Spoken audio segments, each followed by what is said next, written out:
महानगरपालिकेच्या निवडणुकीच्या अनुषंगाने सगळ्यात जास्त बंडखोरीची चर्चा छत्रपती संभाजीनगरमध्ये बघायला मिळाली आणि निवडणुकीमधून माघार घेण्याची जी तारीख होती ती देखील उलटून गेलेली आहे आणि आता बंडखोरी करणाऱ्यांवर भारतीय जनता पार्टीकडून कारवाई करण्यात आल्याचं सांगितलं जातंय।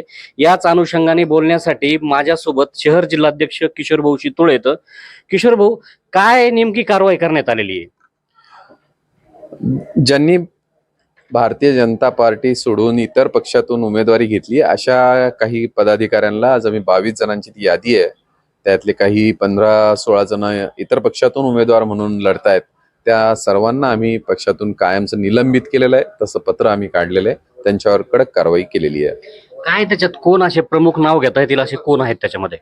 त्याच्यामध्ये श्रीकांत घुले आहे, कुणाल मराठे आहेत, श्री भंडारी आहे, संकेत प्रधान आहे, बळीराम कदम आहे, राजश्री पगार आहे, प्रमोद दिवेकर आहे, संतोष धुमाळ पाटील आहे, गणेश गरंडवाल आहे, असे अनेक 22 जण आपल्याला त्याच्यामध्ये दिसतील। आता ही जे निलंबनाची कारवाई आहे किंवा हकालपट्टी ही किती दिवसाच्या कालावधी असेल? आता आपण एक जर बघितलं तर बऱ्याचदा असं होतं की कुठंतरी निवडणुकीमध्ये बंडखोरी केली म्हणून तात्पुरती कारवाई केली जाते, नंतर त्यांना लगेच पक्षात प्रवेश दिला जातो। नाही, आज आम्ही कायमच्यासाठी म्हणून त्यांची हकालपट्टी केलेली आहे, कारण आज ही निवडणूक महानगरपालिकेची भारतीय जनता पार्टीसाठी अतिशय महत्वाची आहे। विकासाच्या मुद्द्यावर आम्ही ही निवडणूक लढतोय आणि अशा वेळेला आपल्याच घरातला एखादा बाहेर जाऊन उमेदवार होऊन आपल्या भाजपच्या उमेदवाराचे 5-50 मतं जर घेणार असेल तर ते परवडणारं नाहीये। त्याच्यामुळे हे खपून घेतलं नाही, आम्ही ताबडतोब आमच्या कोर टीमनी आम्ही बसलो आणि आम्ही एकमताने हा सगळा विषय करून आज हे निलंबन केलेलं आहे। महत्वाचा प्रश्न, आता ज्यांच्यावर कारवाई करण्यात आलेली आहे, ज्यांनी बंडखोरी केली वगैरे, आणि ते जर निवडून आले, जर आपल्याला महानगरपालिकेच्या निवडणुकीमध्ये महापौर असेल, उपमहापौर असेल, स्थायी समिती असेल, यासाठी जर आपल्याला काही कमी पडायला लागले नगरसेवक वगैरे, अशा वेळी यांचा विचार केला जाऊ शकतो? पक्ष अशा बाबतीत तडजोड करत नाही। सत्ता अजिबात महत्वाचे नाही, पक्ष शिस्त संस्कार हे महत्वाचे आहेत पार्टीला, आणि त्याच्यामुळे अशा सत्तेच्यासाठी म्हणून अशा ज्यांच्यावर निलंबन केलेलं आहे अशांशी तडजोड करणं हे पक्ष करणार नाही। यांना आता प्रवेश नसणार आहे, अजिबात प्रवेश नसणार आहे। एकूणच आपण बघितलं तर आता प्रचाराला सुरुवात झालेली आहे वगैरे, एकंदरीत आपल्या आता प्रचाराची शहरातली कशी रणनीती असणार आहे? आपण काल परवापासून पाहताय की जोरदार सगळीकडे फेऱ्या, बैठका आणि सगळी रचना आमची लागलेली आहे।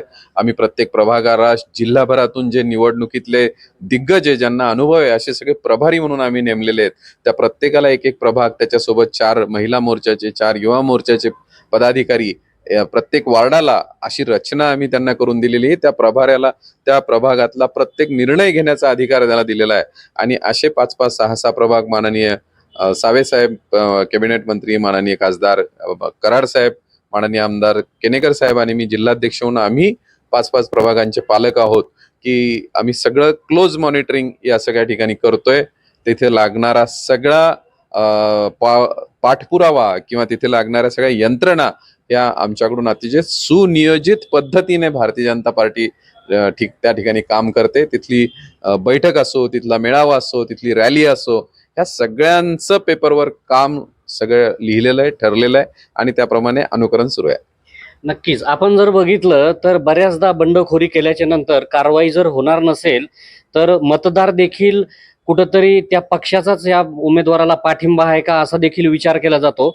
मात्र पक्षातून हकालपट्टीचीच कारवाई केल्यामुळं कुठंतरी आता त्यांची कोंडी होणार आहे असं चित्र निर्माण होणार असल्याचं म्हणावं लागेल। त्यामुळं या निवडणुकीच्या अनुषंगाने या बंडखोरांच्या माध्यमातून जो काय वाद निर्माण झाला होता आणि हा वाद निर्माण झाल्यामुळं पक्षाची देखील कुठंतरी एक बदनामी झाली होती, या बदनामीला या निलंबनामुळं, हकालपट्टीमुळं काही फरक पडेल का हे देखील निवडणुकीच्या एकूण प्रचाराच्या दरम्यान किंवा निकाला दरम्यान बघता येणार आहे।